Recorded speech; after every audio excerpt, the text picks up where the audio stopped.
those two guys from work who won't shut up about football, but are pretty damn entertaining? Well, they decided to buy a couple microphones. And with that, we welcome you to the CheesyCorn Sports Podcast, where Justin Adams and Martin Chaney wrangle over everything college football and NFL. Bold predictions, hot takes, and live game reactions. This is CheesyCorn Sports.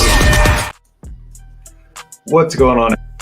Welcome to 15 OnlyFantasy presented by CheesyCorn Sports. I am your host, Justin Adams, and my friend Chaney, again, is not here. He had to work. Work is ruining his life. Okay? This is his job. They need to understand that. He needs to be here for the people, and Chris apparently has some questions. I don't know if you mean you have some hard-hitting questions or if you are just trying to come ask Chaney some cross-interrogation questions to talk some trash. Can never tell. But welcome in, Chris. Appreciate you joining me here. Solo, without your friend. So you can roast him for that if you'd like. All right. We got a full slate of, well, not quite a full slate, but a good slate of Sunday games here as you are entering or in your fantasy playoffs. So big decisions to make today. Let me bring you into your championship. Let me help you get there. So, we are coming out of the gates firing. Okay, let's 1 second. Hold on. Just for the people who are new to the show, you haven't been here before. This is OnlyFantasy presented by CheesyCorn Sports. We usually, it's me and my friend Martin Chaney, aka Cheese, Packers fan. I'm a Nebraska fan, and that is CheesyCorn Sports. What we do is we answer start-sit questions, and we'll go through some of the games, touch on some key points, as well as take call-ins. If you are into that sort of thing, we will take your call. You do not need video, just audio. You can call and ask questions, shoot shit, whatever you want to do. Hang out. Let's do it. Talk trash. We don't care. You can do it here. Just don't get us banned off of YouTube, and we are fine. All right. You know what? Let's go ahead and answer some questions here from my buddy Chris, and let's just get this out of the way here. All right. Pick 2, Aaron Jones, Brandon Cooks, Terry McLaurin. I am never going to pick Terry McLaurin first off. Brandon Cooks, though, injury tag, not sure what he's looking like. Let me look at the latest on Brandon Cooks for you real quick. Brandon Cooks. All right. They're both expected to play. Now, what does that mean? We'll see. I mean, I don't really necessarily know if what was limiting him with the illness was that bad, but I still think I would go. I do want to say, and regardless, I'm going Aaron Jones. I'd probably say, yeah, Brandon. Man, I hate picking Terry McLaurin. I'll probably go. I'll go Jones and McLaurin. Let's do it. Jones and McLaurin. Sorry, I hate to do it, but in this situation, I'm going to. McBride, Kincaid, and Goddard. Let me look at my rankings real quick. Let me pull these up since I didn't put them on my thing here. McBride, Kincaid, Goddard. Oh, just pick one? Oh, Goddard. In that case, yeah. Goddard, of course. Yeah, for sure. Well, let me double check. Before I just fly off the handle here. McBride, Kincaid. Actually, on this one, I got Kincaid slightly ahead. Trey McBride's in a tough matchup against San Fran. I got Kincaid one spot ahead of Trey McBride. And Trey McBride is 2 spots ahead of Goddard. Goddard has the favorable matchup. That's what I was looking at. I was looking at my matchup rankings, not my rankings. So my matchup rankings, Goddard has the easier matchup of the 3, 20th ranked Seattle. McBride's in the tougher matchup again against San Fran. I'm leaning slightly towards Kincaid though, but I would not fault you with going McBride. I want to play the matchup game and go Kincaid there. And especially with the Buffalo offense, I feel like the Buffalo is in a position where they're going to need to win. So they're going to be going to Kincaid a lot, I feel like. So, give me Kincaid there. With Hurts probably being out, to take the risk of keeping in or start my 2-choice Flacco Mayfield. Yeah, the Goddard right now, I have him behind those two. So I would out of those 3, I would take Goddard out Or do I start my two choices of Flacco or Mayfield? I would avoid Flacco this week. Flacco's due for a regression. I actually kind of like Mayfield this week as a streaming option. And Mayfield has, if you look at the overall numbers, I actually have some on Baker here, I believe. I got to find him. But anyways, yeah, Baker has had like eight weeks of consistent like streaming potential. And so I do like Baker this week, not Flacco for sure. So hopefully that answers those off rip. All right, cool. So yeah, let me just go ahead and I will start getting into these matchups. Y'all can let the questions funnel in and I will answer them as they come in. So let's start out here. Bears and Browns. Okay, so Bears and Browns, this one right here is the lowest projected total as far as touches go, which volume is king in fantasy. Whether it's individual volume or whether it's team volume, they both matter.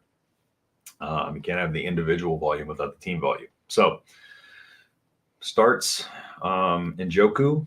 Definitely going to start Njoku. Njoku is going to be a matchup nightmare for this Bears defense. I expect Njoku to be able to take advantage of the Bears linebackers and probably be the most trusted option for Flacco in this game. So you're definitely fired up Njoku if you have him. Sorry, I'm just peeking on these comments. Who needs Chaney? That's right. That's what I'm talking about. Chaney said he's going to be here too. So, okay. Over DJ Moore on the Bears side. DJ Moore, 5 consecutive wide receiver 1 performances. You are firing up DJ Moore with confidence. That's pretty cut and dry. Justin Fields. We talk about quarterbacks in fantasy and the ability to run the ball and that dual threat ability and what that does for quarterbacks fantasy upside. Fields, 42 carries in the previous 3 games combined. He's been a top 8 quarterback, and I expect much the same here. What he is able to do in this offense is create himself. Sometimes it's very bad, but here lately it's been good. When he gets more so of the rhythm of the offense, and now that he has, this connection with DJ Moore, it's really opened up this offense. So DJ Moore, obvious start. Cole Kmet, he's top 15 for me here. Borderline. He's like 16. He's 16. So, Cole Kmet, I would probably stream, but if you have a better option, go with that. The problem with Cole Kmet and this Bears offense in general is we do know there is a floor to be had there. So you always got to keep that in mind. Moving over to the sits, Flacco. I have Flacco for the reason I mentioned before. I just expect this to be a potential regression game for him. The Bears defense is nothing to scoff at. They have a solid defense. They've been playing much better over the last 5 weeks or so. So keep that in mind. And remember the Browns offense, it's limited in its upside as well. So I'm also Amari Cooper. I wouldn't fire up Amari Cooper again. There's not a lot of fantasy points to go around in this game. So you're not going to be able to fire up everybody from this game. Your Amari Cooper's Jerome Ford only has 42 carries last 4 games. The Bears defense is the 3rd best run defense against opposing fantasy running backs. And then, it's just it's going to be tough sledding for him. And then, the thing about projections too, with the guys like Jerome Ford and stuff like that is we're not trying to predict touchdowns. We can factor those in, but he always has the touchdown potential, but excluding that, it's just in pure volume. He hasn't been getting enough volume, but he has been getting enough pass volume to be a flex option. So, what he lacks in the running side of the ball, he makes up for a little bit in the receiving side. But again, the limited opportunities in this game might be the issue. In these type of games, this is where you're going to want your high volume individuals if it's a low volume team type of vibe. And also Darnell Mooney. I'm not starting Darnell Mooney. It's not enough of a volume of an offense, and this offense can't support that many pass catchers. So, but yeah, so that's pretty much it from that game. Again, lowest projected touches, very low over and under, probably going to be an ugly game. Oh yeah, and I figure, well, actually, let me go through a couple of. I'll just quickly touch on the Saturday games. I don't want to bore y'all too much with Saturday games. They are already gone, and I know y'all need help today. But still, let's go over a little bit of a recap here and some of the notes that I had from those games. Okay, so I have Vikings at Bengals. Okay, just looking at snap counts, right? Let's go through, look at some of these snap counts and see what we're looking at. We talked about T. Higgins, or I talked about T. Higgins in yesterday's show. And, we actually made up for what looked to be a terrible start. He had that crazy touchdown. He ended up with 61 snaps, 46 route runs, and 7 targets. That was lead in all 3 categories.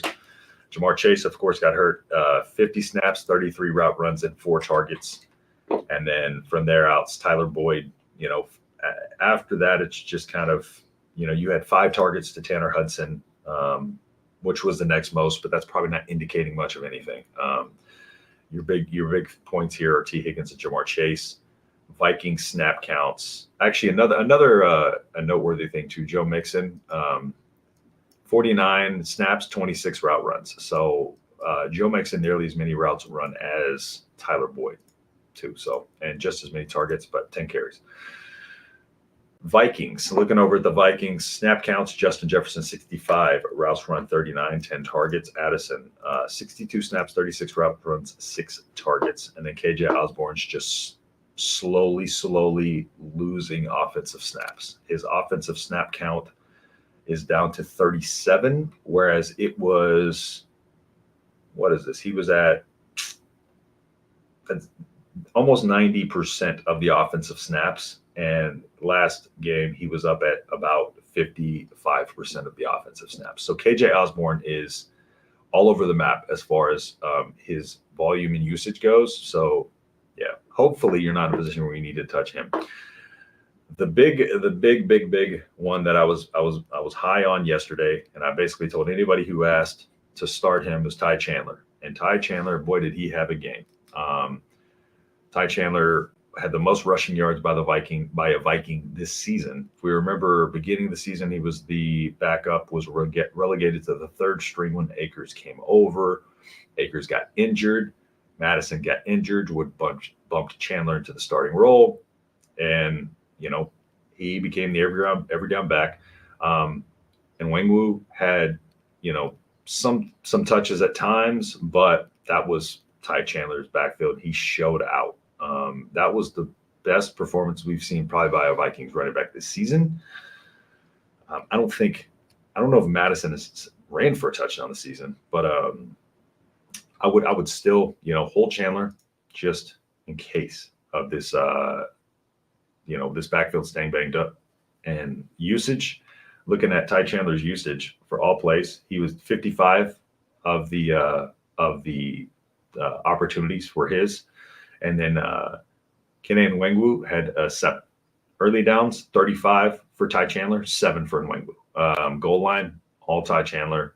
Short yardage, all Ty Chandler. 3rd down, they only went Ty Chandler or no back. And then 2-minute drill, 7 carries for Ty Chandler.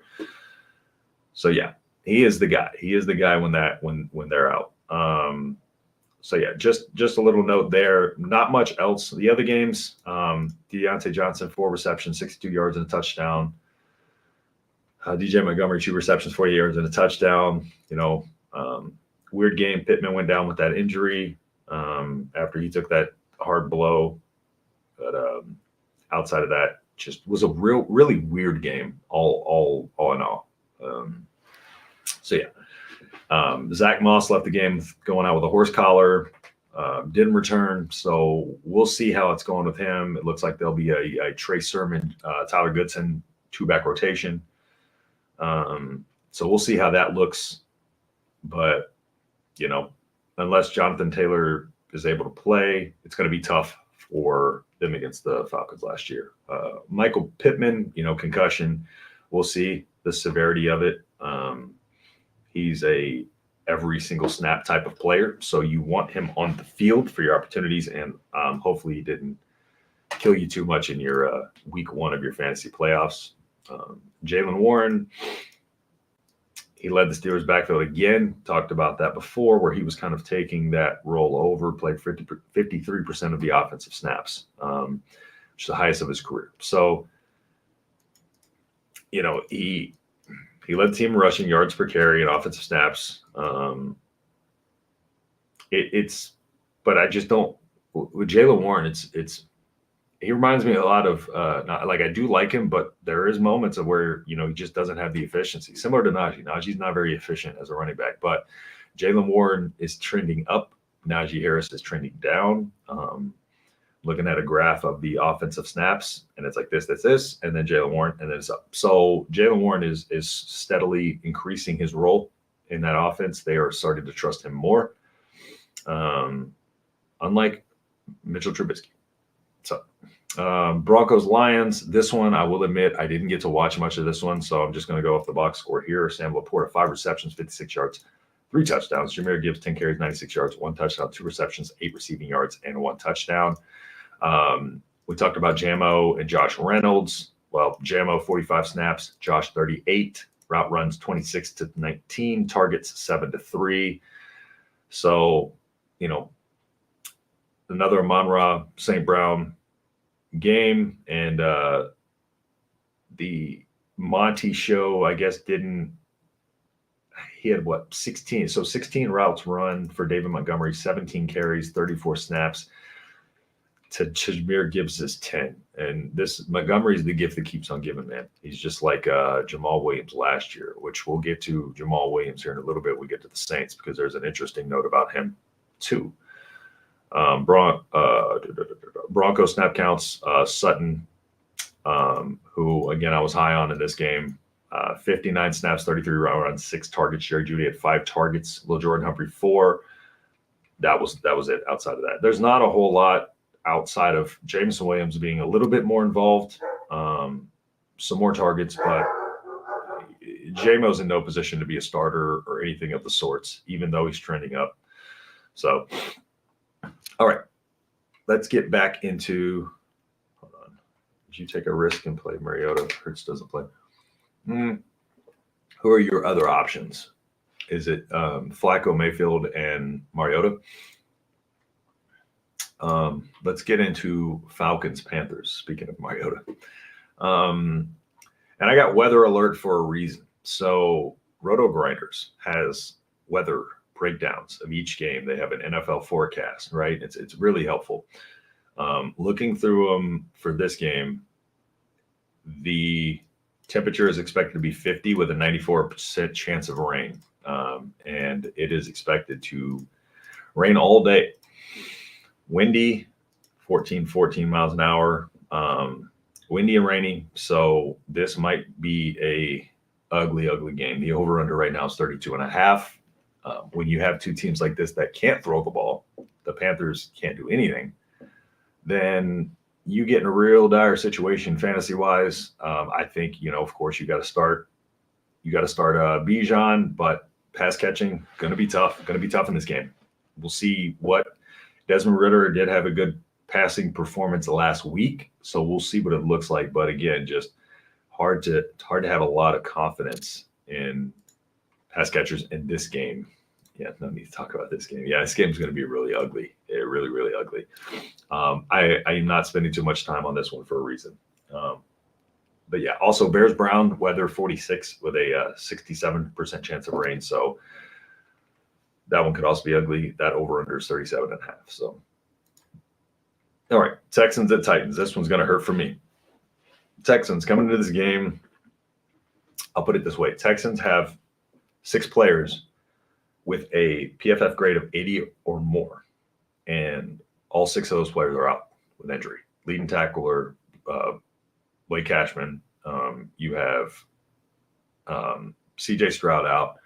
I'm not sure if Nico. I think Nico's still out, if I'm not mistaken. And then who else? Will Anderson's hurt. Yeah, you name it. Well, we got a kicker back. Last week against the Jets, just a abysmal offensive performance. Again, just no pass catchers. You're down to Noah Brown, Brevin Jordan, John Mechie, and Robert Woods. That's your pass catching guys. And so that game was chalked from the start against a tough Jets defense. And then, of course, Stroud goes out with concussion. It doesn't look like the Texans are even going to start Davis Mills.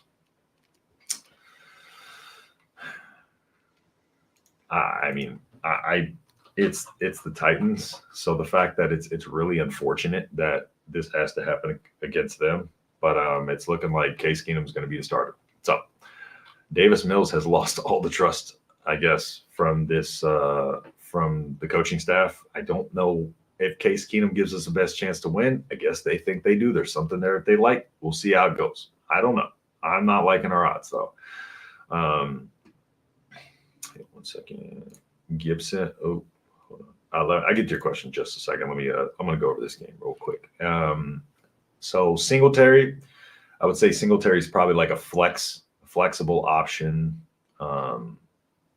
going against a really good red zone defense, but he hasn't been involved in the pass game as much as you'd like. I think he's gotten like one catch last week or something like that. So Singletary really not getting the volume and usage you want. He's the one bright spot on this team right now with it being injured as it is.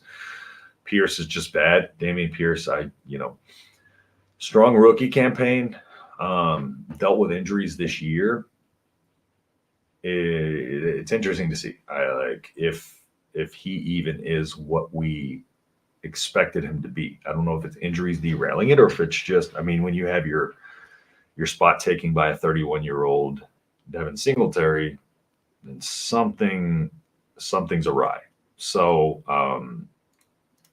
starting Henry. So Henry, believe it or not, Henry not been very efficient lately, but he's scoring touchdowns. So he's been RB7 the last 4 weeks.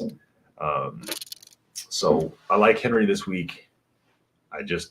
Especially against the Texans, Henry has this innate ability to go for over 200 yards against the Texans. I don't know what it is, but he does it. It seems to happen every single time that we play against Derrick Henry. It was like T.Y. Hilton when he played the Texans. So Tyjae Spears, he's actually out snapping Henry, believe it or not, but not quite to the point where I'd put him, anywhere in an RB2 type of role. He's more of a desperation flex type of guy.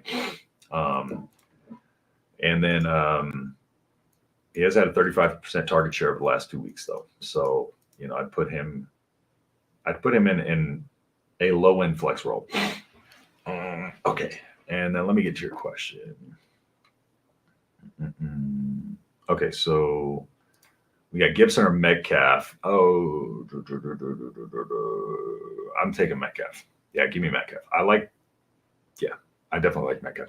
I like receivers over running backs anyways, typically in the flex, but yeah, give me Metcalf on that one.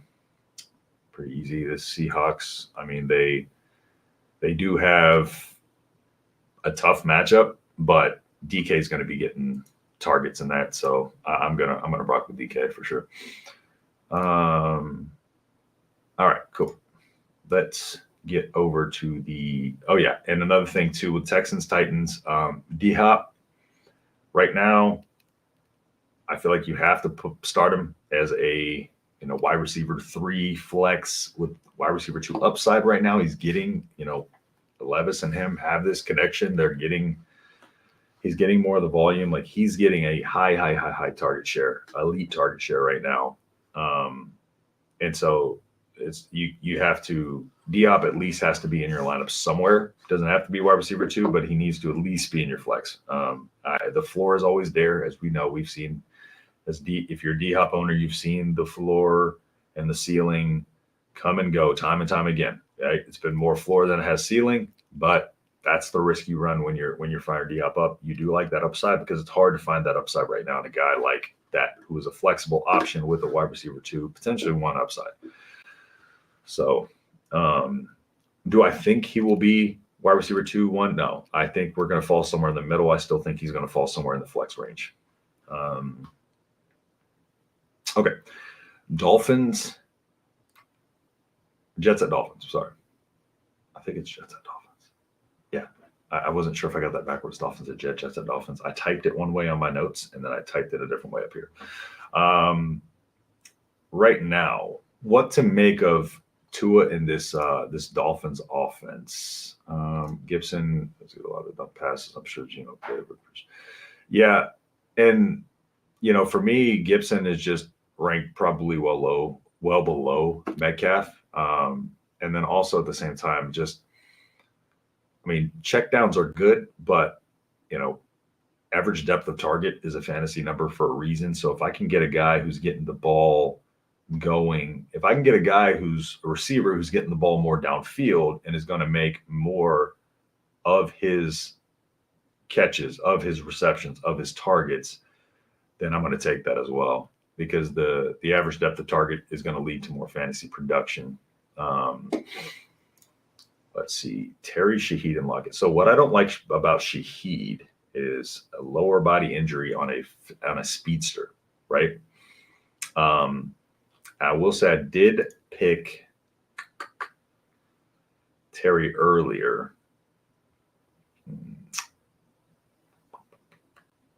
I think I'm gonna go. Wait, if you're already starting DK though.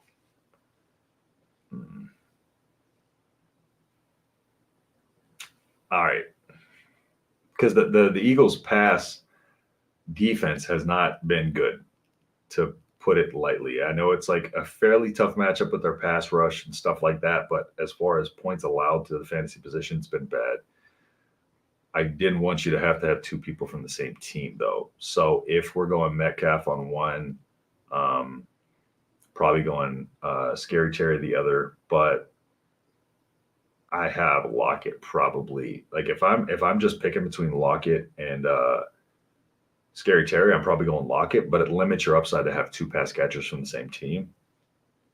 And I'd rather have different league. Perfect. That works out then. So yeah, so go Lockett with that one then. Again, like Shaheed, speedster, relying on the deep ball, lower body injury, not really too confident in that this week. So appreciate the question, man. Okay. Into the Dolphins, Jets a little bit. Tua Tagovailoa. So, Tua this season has been inconsistent. Jets are a tough defense. The problem is right now is Tua cannot throw under pressure. His completion percentage under pressure is only at 46. He's pressured 46% of the time. Is a 41% completion percentage under pressure, 2 touchdowns and 2 interceptions. So, and also for what he is as a great NFL quarterback, it's still just been a little bit limited in the fantasy realm because of, it doesn't always work out that way. He is an explosive offense, but they also get a lot of running touchdowns, so it's one of those things that, like, you have an offense that can put up 70 points with a quarterback that can, in that same game, only put up 18 fantasy points. And we've seen it, and Tua, I'm not knocking Tua. I love Tua, Tua's great. But we also have questions with Tyreek Hill. Is Tyreek Hill going to play? What is Tyreek Hill going to look like? So if you have Tua, I don't know if you have any other options, but yeah, you'd want to go Tua. Outside of the fact, if you had another maybe top 12 option, I still have Tua in my top 12, but yeah, that becomes very interesting with the Tyreek situation. Appreciate it, man. It's worked for me so far. So, well, sometimes. Here's a stat too. Raheem Mostert. This was interesting. Mostert, 31 years old, I believe. I saw a tweet earlier. It said Mostert, 13 games, 1,094 yards, 18 touchdowns. He's like on pace to break records. The dude's a touchdown machine. So A-Chain, Mostert, both of those guys, it's probably going to be a support type of role today. I would say Mostert, A-Chain, RB2-ish territory, firing them up though, regardless. And I think that's about it from Dolphins. Jets, again, on that game, Dolphins are 8-point favorites, which is kind of crazy to me with Zach Wilson playing like Tom Brady last week and the Jets. Jets defense is really tough, man. Jets defense is not easy. I'm having flashbacks from last week when Zach Wilson just all of a sudden learned how to throw a football like he was back in his pro day. All right. Giants, Saints. All right. So Saints are a minus 5.5 point favorite here. Man, Derek Carr. Hopefully you can get to start Derek Carr. But the thing about, Derek Carr, Chris Olave, Rashid Shaheed, right? Those guys, and Taysom Hill, right? When that offense has all four of those guys healthy, that offense is, it has flashes. But right now you have, Olave banged up, you have Rashid Shaheed banged up, and you have Taysom Hill banged up. And then, you have a weird backfield situation right now. So you have Alvin Kamara, and I told you we talk about Jamal Williams in a little bit. But we have Alvin Kamara, who had 11 touches, to Jamal Williams's 12 touches last week, which is weird. It's really weird because Jamal Williams has been absolutely nothing this year. Absolutely nothing. After last year having what 18 touchdowns, 17, something like that. A vultured touchdowns on like 400 yards. He's not done anything this year and has more touches last week than Alvin Kamara, but you're still starting Alvin Kamara, especially in this game where you have guys like Shaheed and Olave banged up. You need they're probably going to lean on Kamara a lot this week. And the Giants, man. Tommy DeVito, little Danny DeVito. But, no. He's a great story, but don't you dare, see Corey over in West Skull. You don't start the guy. Don't start the guy. I don't care how cool his agent looks. Don't start this guy in fantasy football. Great story, though. Great story, but you ain't starting him. With him at quarterback, though, Wandale seeing about a third of the volume for the pass catching. So, finally, we have some indication of some kind of volume for somebody in this Giants offense. If you're in a deep league, you can fire Wandale up. I would not start him over most people, but I will say if you have to start one from this Giants offense, Wandale's probably the guy. Outside of him, Saquon, he had 20 carries last week. So, his floor is still lower than a lot of people, but volume's there. It's getting there. So Saquon, you must start Saquon. Fire him up. Sorry, guys, readjusting in my chair. All right, let's move over. Bucks at Packers. Sorry, 1 second. If y'all drop your questions in here too, as you pop in, just feel free to drop questions in here and I'll answer those as well. Bucks at Packers. So this is what we're talking about earlier. Baker Mayfield, again, is a streaming option. I would probably say Baker would be somewhere in like a QB 14-ish type of territory, I'd say. QB 15 for me. A little bit higher than consensus. I think consensus has him at like 18. So Jordan Love, old Chaney's, hero, Jordan Love, had, a few games of bad. And then we had a good game, a really good game. And then we had a few games of good. And then we had a really bad game. I'm going to chalk it up as hopefully being an outlier, the fact that he didn't show up against the Giants. And, it was QB 22 against the Giants, for what it's worth. So, but Jordan Love, I think he's top 10 this week. So you're probably firing up. Tampa's defense is just so bad. Yeah, you're fired up Jordan Love. I think Jordan Love gets a rebound this week. The real question comes into who's Jordan Love throwing the ball to the most? And right now, as it sits, well, we have Christian Watson with his hamstring.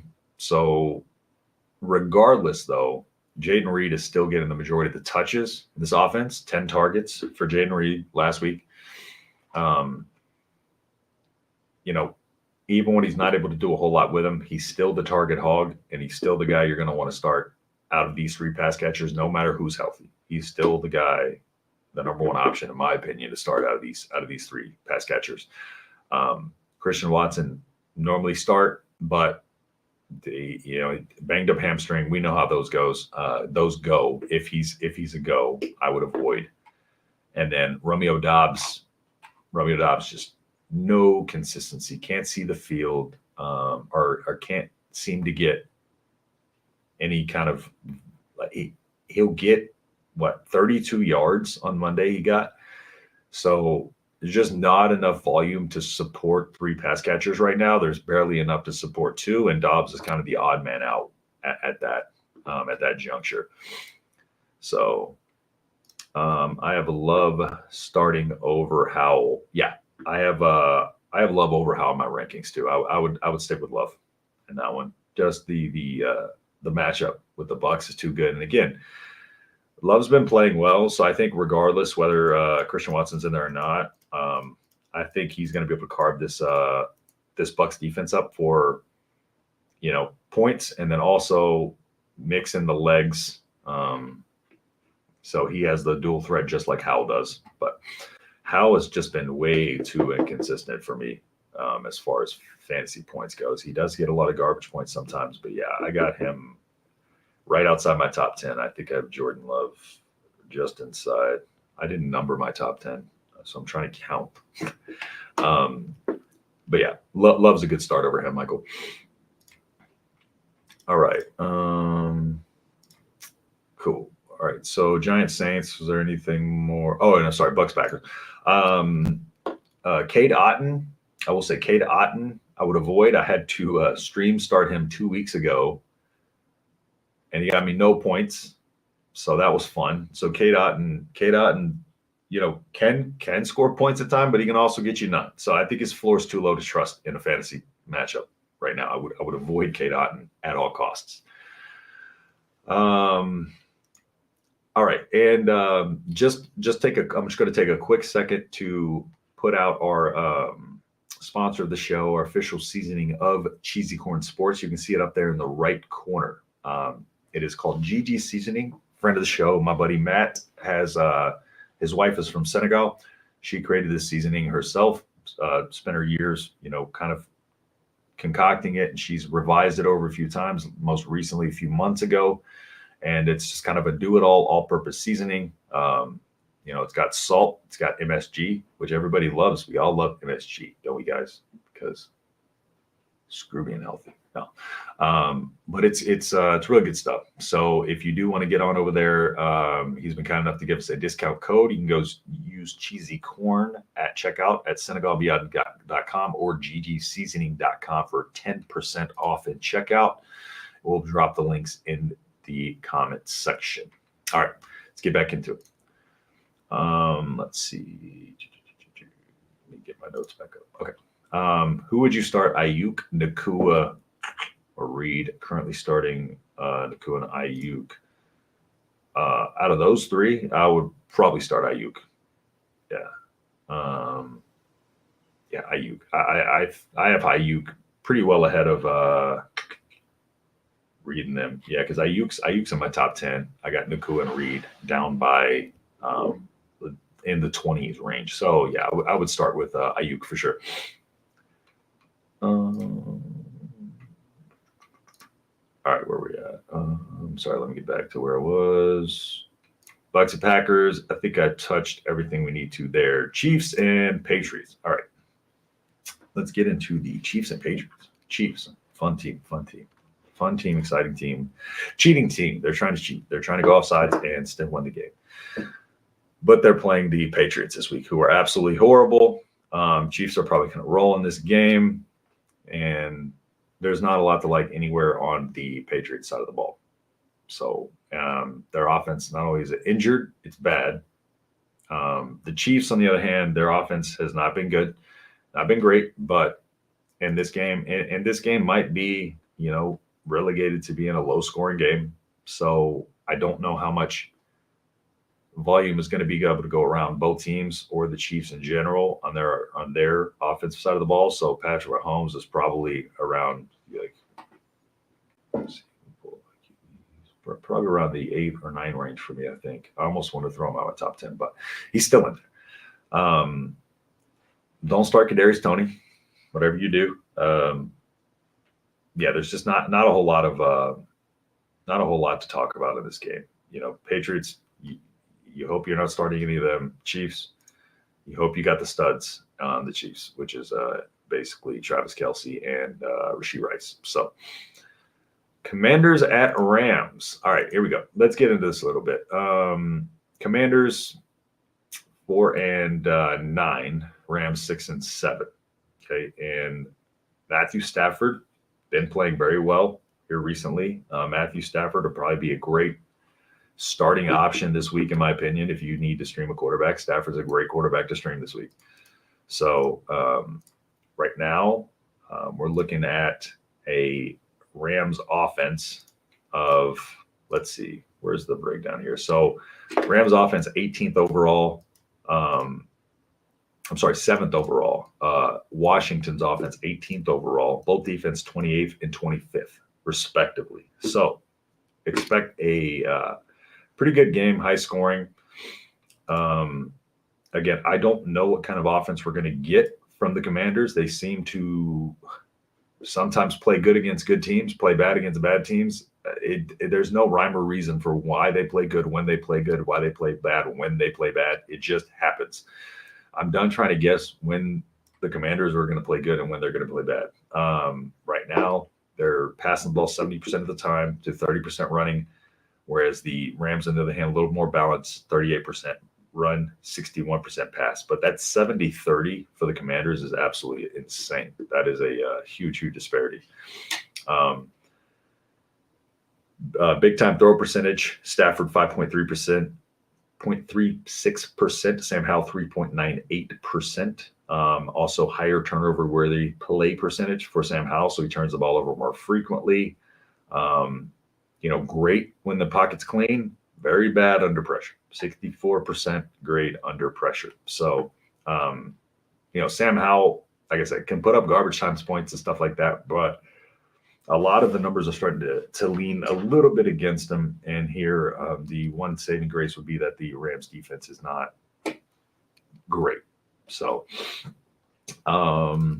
anybody else in this game, let's look at some of the props. So we have Cooper Kupp, the over-under set at 5.5. Receptions, 75.5 receiving yards. So we're looking at Kupp being around, 4, 5, 6, according to Vegas, reception total with 75 around yards.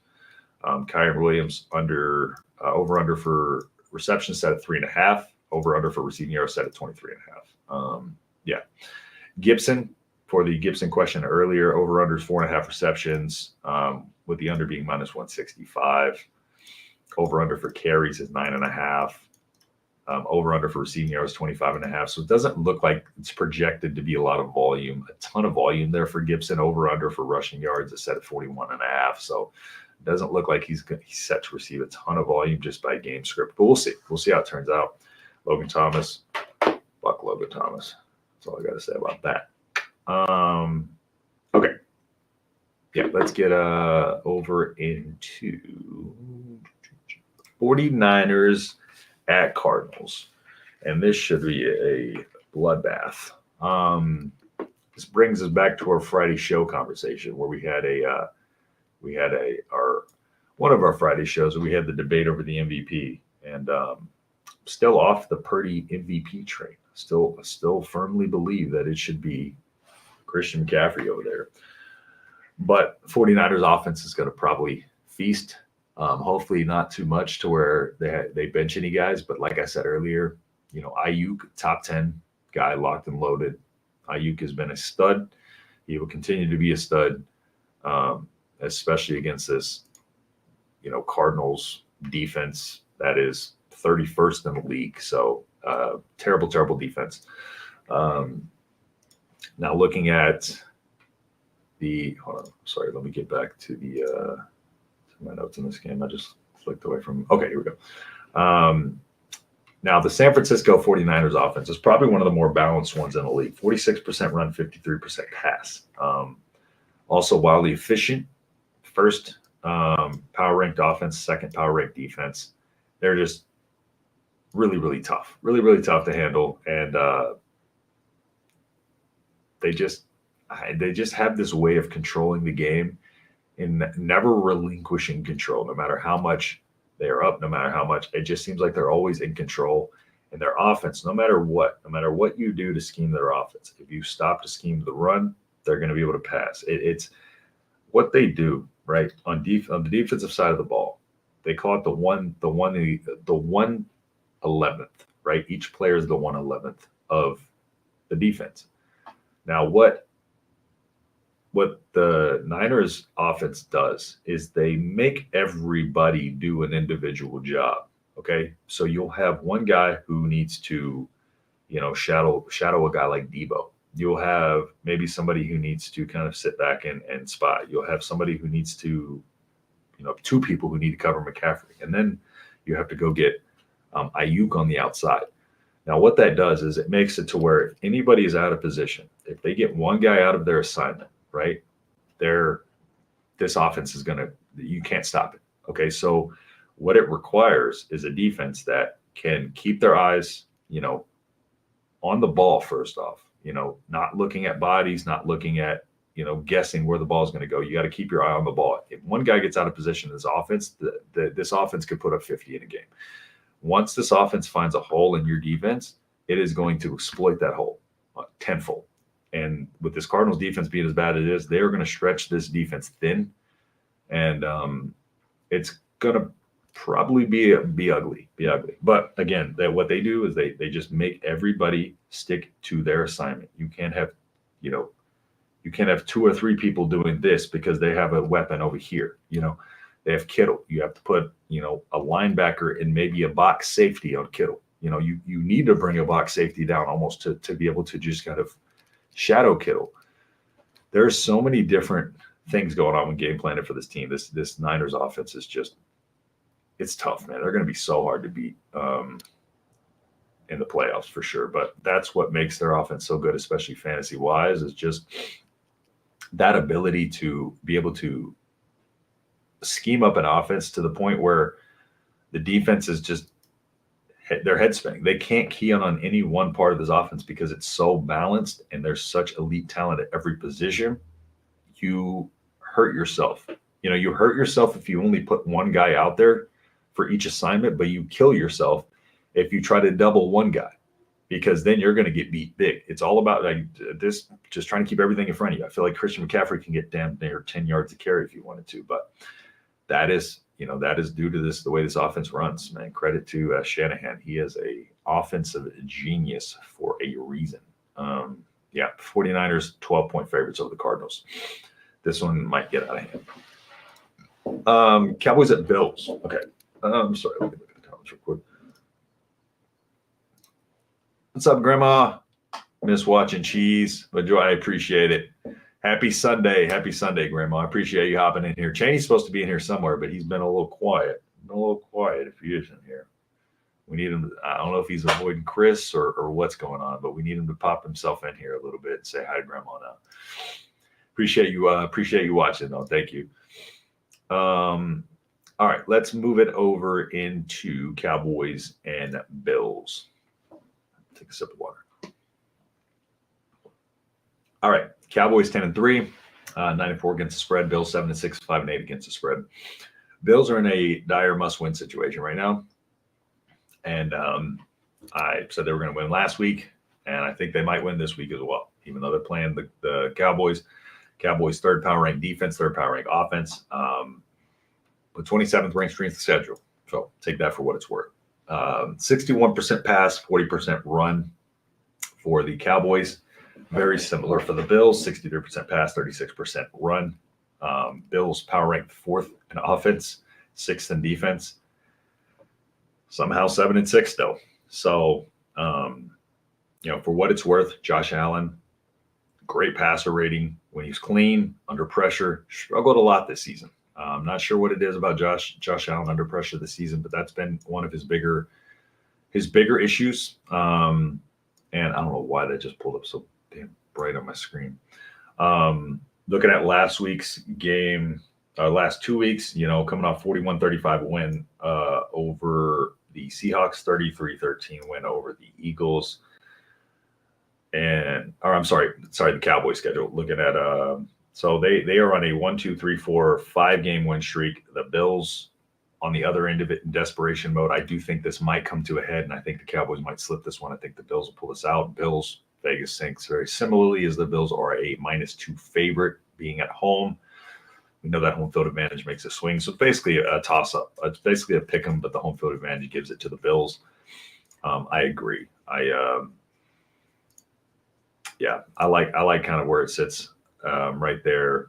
Stephon Diggs. We know Stephon Diggs, Kincaid, start your studs. Allen Cook has been picking it up lately ever since they switched over at the offensive coordinator. James Cook has been getting his due. As I've talked about a majority of the season, I'm a huge James Cook guy. James Cook is the polar opposite of Rachaad White to me, whereas Rachaad White is all volume and no efficiency. And he has been a little more efficient lately, but Rachaad White overall is volume over efficiency. James Cook has always been efficiency over volume. But you give him a little bit more volume, look what happens. He's starting to really make his way as a, top consistent, top 20, top 15 potential type of guy. And that's what he always should have been. He always should have been a top 15 type of guy with upside with the receiving that he gets. It's just the usage was terrible. So hopefully they continue to intertwine him a little bit more. He's the 21st ranked running back out of 60 graded according to PFF. On the Cowboys side of the ball, you have, of course, Dak. Dak's been killing it this year in the MVP conversation. You have Tony Pollard. He's locked and loaded. CeeDee Lamb, same thing. Cooks is the only one that's kind of iffy this week just because of the illness. What is he going to look like? Is he going to be limited at all? And then Jake Ferguson. Jake Ferguson was my guy coming into this year, and he has been fantastic this season. He's laying dudes out. He's bumping their chest, doing first downs in their face. I'm loving what I see from Jake Ferguson. I hate that I like Jake Ferguson because he plays for the Cowboys, and I hate to like anything related to the Cowboys. But here we are, unfortunately. Jake Ferguson has seen his snap count increase week to week. He started out earlier this season, 16 passing snaps, 26 running snaps week 1. Here in week 14, 36 passing snaps, 24 running snaps. So he's completely flipped the script, whereas before he was, majority on the field on the running snaps, and that completely switched about week 5. And then ever since then, he's had 35, 37, 51, 35, 38, 31, 42, and 36 passing snaps. So, yeah, hard not to like Jake Ferguson right now. And not only is he in on more passing snaps, he's also in on more running snaps, which means he's seeing the field more. That's good. I mean, when you have a guy that you can have on the field for passing and running, that makes it obvious when you're not throwing the ball. Obviously, that's only good for Jake Ferguson as they can disguise him a little bit more in this offense schematically, and they can open up some opportunities for him. Looking at his offensive grade, he is 10th. PFF has him 10th out of 72 tight ends offensively grade-wise. So, Jake Ferguson, man, what a year. What a year. All right, let's move into Eagles at Little Sea Chickens. All right.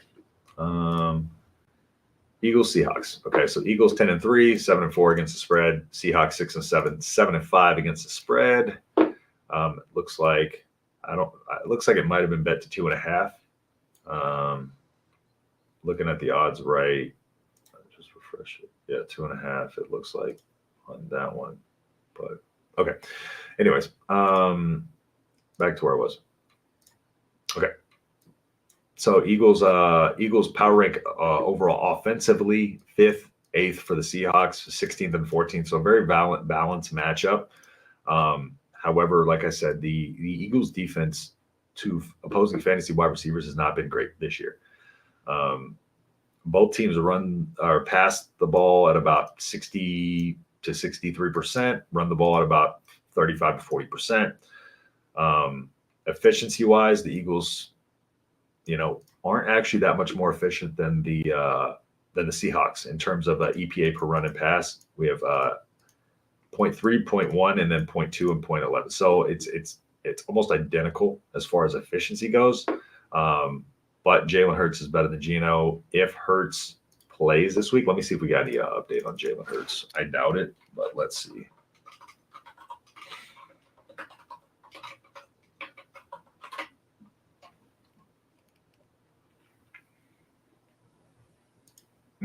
Downgraded after illness worsens. So it looks like it looks like it worsened overnight. Traveling to Seattle separately from the team to try to avoid getting anyone else sick.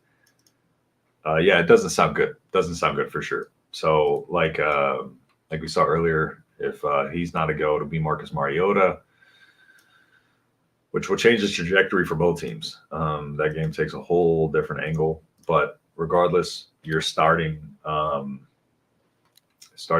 studs in this one. You're starting your AJ Browns, Ken Walker, Tyler Lockett, DK Metcalf. Well, Tyler Lockett in certain situations, of course. JSN, hopefully not having to, but if you do, low end flex, we kind of know we get from him. But as far as the Eagles offense goes,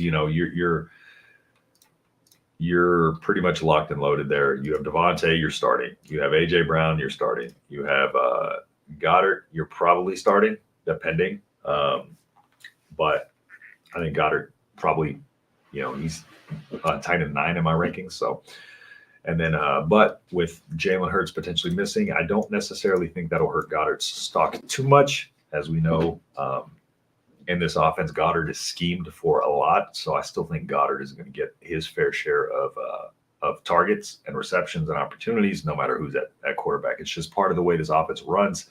This offense runs better when they're running it through Dallas Goedert. So I still, regardless, I think Goddard's still going to be a top 10 guy this week. I don't think it hurts him too much. So we'll see.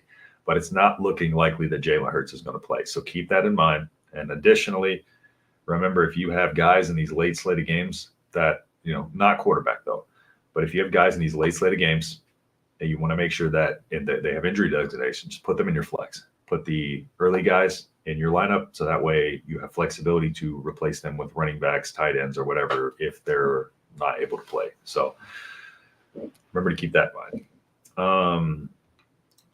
Looking at some of the player props here, AJ Brown over 6.5 receptions. I actually like the over on that. 82.5 receiving yards is the over under. I'll take both of those. And I still think that, AJ Brown, Dallas Goedert, if Mariota's in there, are still going to get targeted. I don't know if it'll necessarily indicate fantasy points. The average depth of target might not be the same, but I do still think that AJ Brown could get 6-7 receptions. I still think he could get 10 targets. I still think Goddard could get 5-6 receptions. I still think Goddard could get 8 targets. So I think if anybody takes the bigger drop, it'll be Swift and Devontae. But that remains to be seen. We'll see what Jalen Hurts ends up looking like. But yeah, odds are if you have him, you might have to go a different direction in the morning slate, just because this game is in the evening. So, all right, let's slide it over to Broncos Chargers. I got about 2 more games to get through. So if y'all got any questions, get them in here now. We'll wrap up these 2 games and then, answer y'all's questions as they come in. So Broncos at Chargers. All right, let's look at this one a little bit more in detail. Let me pull up my notes. Broncos at Chargers.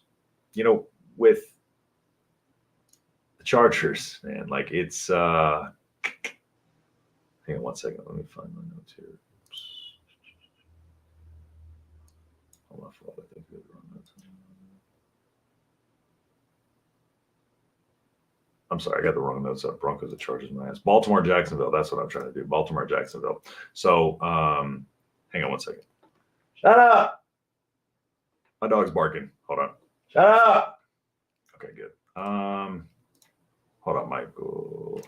Would you start A-Chain over Henry? Hold on, let me make this a little full screen. Would you start A-Chain over Henry with Henry Kill the past couple of weeks? A-Chain not doing much last week. Was limited practice most of the week. Yeah, so right now for me, A-Chain is a little bit of a A-Chain is a weird situation, but I still think I have A-Chain as kind of like an RB2-ish type of range, kind of like a mid-tier RB2.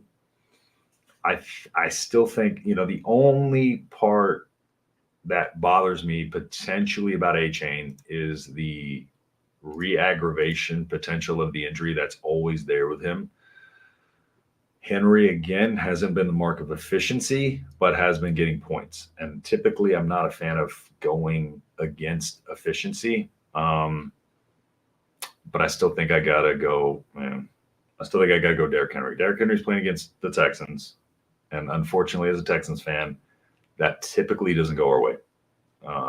Dude's good for about 200 against us any opportunity he gets. So keep that in mind.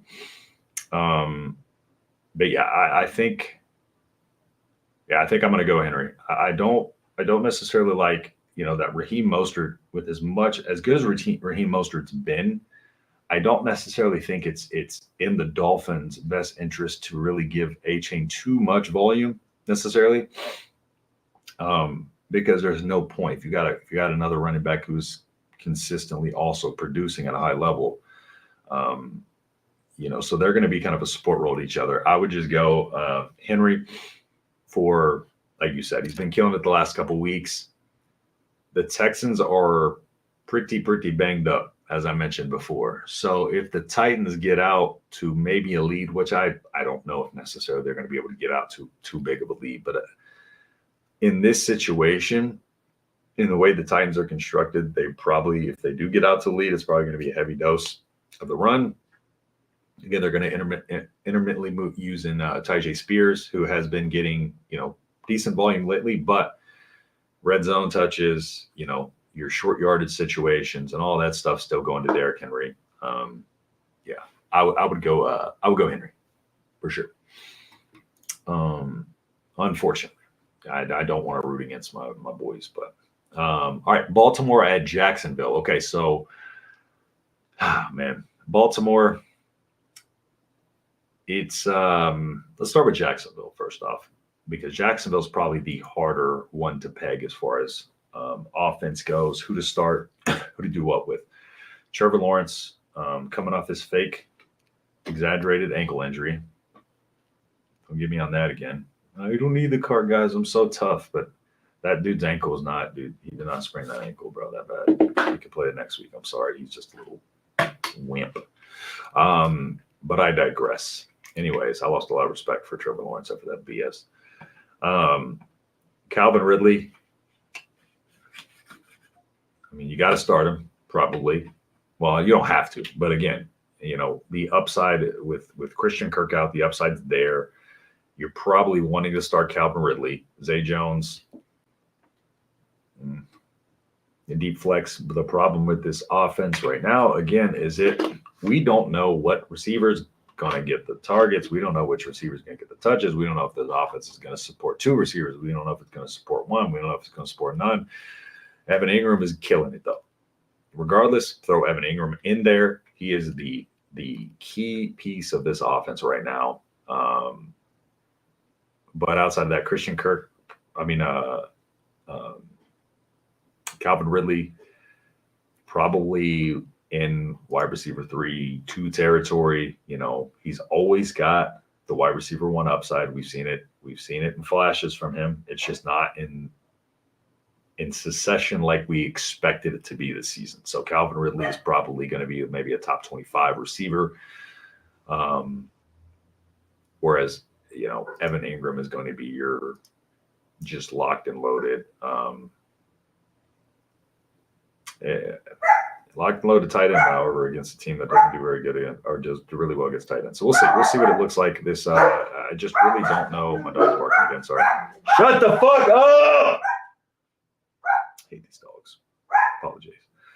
Anyways, what this offense is going to look like week to week. Baltimore is ninth in terms of points allowed to tight ends. So they are a tough matchup tight end wise, but Evan Ingram's got to be a top 10 tight end. So he is the guy in this offense. Trevor Lawrence, I think, as a quarterback, he seemed to be okay, turning the ball over a few times. Sorry. Shut the fuck up!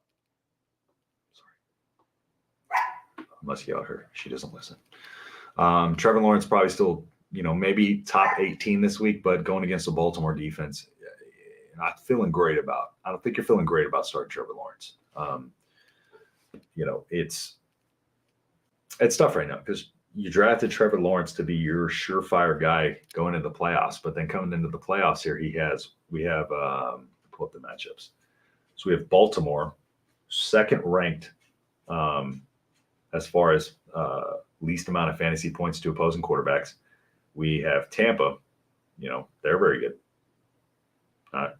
But then you move over into I just lost my place. Oh, Carolina, third against quarterbacks. So, yep, Trevor Lawrence hopefully will, for y'all that have him, will have a good game this week. We'll see. Losing Calvin Ridley was just so tough. I mean, losing Christian Kirk was so tough. He was such a key cog in that offense. But over on the Baltimore side,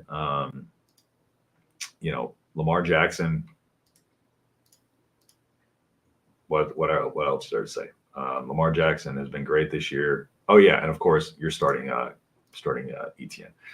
Lamar Jackson's been great this year. Pass catching wise, not a whole lot to write home about. Zay Flowers, he snap wise, 54. He had his most passing snaps of the season last week with 54. Was on the field for 16 running snaps, so he had his highest snap total highest snap total of the season, but also, he hadn't seen that kind of a volume or total since week 5, which is good indication for him. There was a little bit week 7 through 10 where he was only seeing the field for about 29 to 30 passing snaps. So seeing him last week, 54 passing snaps is good. His receiving grade's 73, which is a 36th out of ranked out of 118 receivers, and run grade is first out of 16 receivers. So Zay Flowers, been good in flashes, been good in moments, but Keaton Mitchell actually, as far as what he's able to do, he does it very well. Just not a whole lot of volume for Keaton Mitchell. So we'll see what that looks like today. Isaiah Likely is a potential streaming option. You need to be in a dire situation. Like if it's a K. Dotton versus an Isaiah Likely, I'm probably leaning towards someone like an Isaiah Likely. So he is able to be used today, and I think he might have a semi-decent game with some okay upside. I would probably put like guys like Chig Okonkwo. I'd probably put Chig ahead of him still, but I put him above guys like a K. Dot, for instance. Shut the fuck up! Sorry. But yeah, so that about does it for the matchups today. So all in all, not the greatest slate of games, let's say, but it's fantasy playoffs. So let's just make it a little bit more exciting by winning our weeks and hopefully carrying you forward into your semifinals. I hope most people watching major playoffs, if you did, congratulations. But yeah, so if we don't have any more questions coming in here, we got about 9 minutes to the game start. So I am probably going to wrap it up here. If y'all want to get your questions in a little late, go ahead and pop them in here. If not, I am going to wrap up. And We will see you as always Fridays. We have our Friday Night Lights version of the show where we will go over a recap of the previous week. We'll recap the Thursday night game, give you a little bit of injury reports and stuff like that. Have a lot of fun. We hang out there. And then Sundays, Only Fantasy will be right back here next week to help you advance another round of your playoffs. Hopefully, your semifinals, I believe, and get you into your championship week, and you can join us here to win your title. So, hopefully, we'll help you get you there. I hope everybody has a great Sunday. I hope everybody has the best of luck in their fantasy weeks and better luck than I am probably going to have. So, but yeah. I appreciate everybody who opted in here. If you don't mind, please liking the stream, liking the content. If you like the content that we do here, please subscribe. Please consider subscribing. It helps us out a lot with the YouTube algorithm, and we really appreciate it. So thank you to everybody who's in here with us every single week. As always, appreciate y'all guys, and I will see y'all in the next one. Peace.